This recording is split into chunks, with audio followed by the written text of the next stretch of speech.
Alright, first tip I'm going to give you is when you're going to park your car, know the front nose of your car.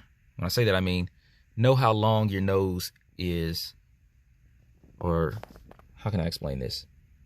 Know how long your hood is to the edge of your front bumper. You can kind of approximate it most times, but what I mean by that, so when you go park your car, you have these curbs right here. So if you can see on my car, if I park all the way up against this curb, I'm destroying my front lip and I'll have to get repainted and all that stuff. So when you're parking your car, know how long the front of your nose is, because you don't want to park too close to this curb here and destroy your front bumper, your front lip, whatever it is on your car. If some cars have radiators down there, you'll destroy that too. So know how long the nose of your car is and park accordingly. Don't, because a lot of people will drive all the way up against onto this here till their wheels stop them. If you're driving a stock car, maybe that will work, but on a low car like this, or any low car that you decided to lower, that's not gonna be a good judgment. So you have to know how long your nose is and stop accordingly. Also, if you're parking along the side of one of these, if you're super low, your door is gonna hit that and then it's gonna rust. So also be mindful of that too. Also, be mindful that if you lower your car, some shops are not going to want to touch your car at all. So make sure you have some shops on hand that will touch modified cars, meaning they will do suspension work, like do your alignment, maybe install other parts on your car. I reached out to a couple shops like your typical Dobbs or Firestone or whatever way back before I started doing this, and they said they wouldn't even touch it. So just reach out to your local shops, see which ones will work on modified cars. A lot will, but a lot of the chain places, they won't even touch it. So be mindful of that. All right, next tip I'm going to give you is do some maintenance before you lower your car. It's not worth it spending all that money on suspension if other parts are going to fail as soon as you put that on. Typically, you'll want to do your ball joints and your tie rod ends. There's probably other things you got to do on some other cars, but those are probably the most important things. Maybe upper control arms as well, but your lower ball joints, especially for these cars here, lower ball joints and tie rod ends, definitely do that before you lower your car. Okay, next thing to consider is how low you're going to lower your car. So I'm not sure if you can see up under there, my oil pan is kind of recessed under the subframe that's in the front right there. A lot of cars are not like that. Their oil pan is exposed. So if your car is one of those, be mindful of how low you go, because you will crack an oil pan if you bottom out. So keep that in mind. Okay, next tip. Be aware how low your front end is to the ground, because if you're coming up a steep driveway like this here, well, it's kind of a loading dock, but same thing. If you're going up a steep driveway or going uphill or downhill, the car is pretty level. Only the front tires are just barely on the ramp. But you saw how low it was in the other segment right there. Now you're pretty much scraping. I'll probably be okay if I went all the way up, but on other vehicles, depending on how low you lower your car, you probably will scrape going up and down some ramps and driveways.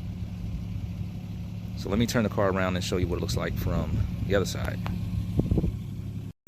Okay, as you can see, I got a little bit of the car up on the ramp, and as you can see, we are on the ground right there pretty much.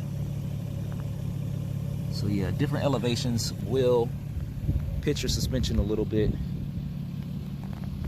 and cause you to scrape in some areas that you don't think you would scrape, but you are. So keep that in mind when you're going up and down hill. It's not that big of a deal for me, but if they're very steep but short, I do have a problem with that on occasion. But there are people that are way lower than me, and I'm not sure what their experience is, but yeah. So that is something you have to look out for if you're worried about scraping in the front. The rest of the car has no problem, but that lip is a big lip. So on to the next thing. All right, next tip I'm going to give you is to know your route. When I say that, I mean know what are the areas you usually go in, your route to work, pretty much alternate routes as well. In case there's construction or an accident, you have to take a different route. I say that because not all roads are equal. There are some roads that are pretty smooth. There are other roads that have potholes everywhere.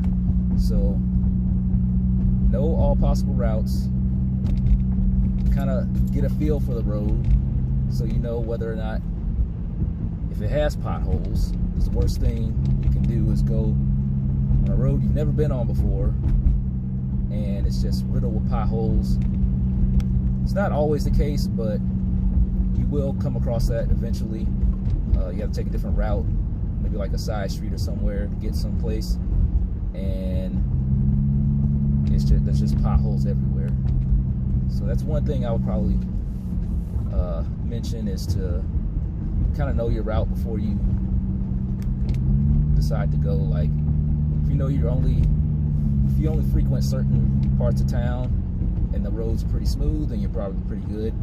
But if you live in the city, in like urban areas, there's a lot of manhole covers, and there's like a deep recess, and you can drop into those pretty hard. So if you not know where you're going, you're driving real fast, you're gonna hit those, you're not gonna see them, you're gonna see them at the last minute, and it's gonna be painful when you hit it.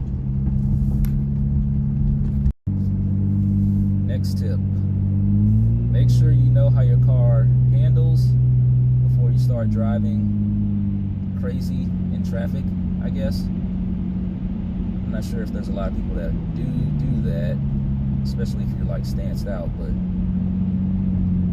make sure you know what your car is going to do, because it will perform a little bit differently. Watch that mess right there. And just because your car is sitting lower, you think you'll have a better chance of gripping the road. That may be the case to an extent, but make sure you know how your car handles, you're comfortable with the way your car handles before you start doing extremely evasive maneuvers and driving extremely spiritedly on the roads. You want to get a good feel for your car before you start doing any of that. Alright, so next tip, have good tires on your car. When you lower it, you're going to produce some natural camber on your wheels, so you won't have 100% of the contact patch, I guess, on the road. Of course, you'll have to get in alignment after you lower your car, but do make sure you have good tires on your car, because with less surface area on the road, if your inner parts of your tire are completely bald, you're going to be sliding all over the place, especially in the rain. So make sure you do have good tires in your car after you lower it.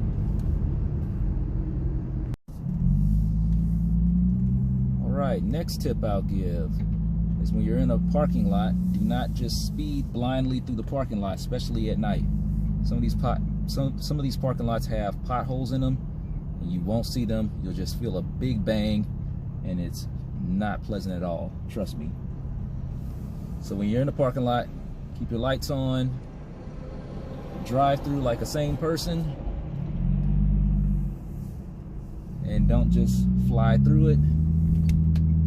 I guess unless if you know the parking lot, but still take your time in the parking lots, because there are potholes that will just throw you off and make you mad.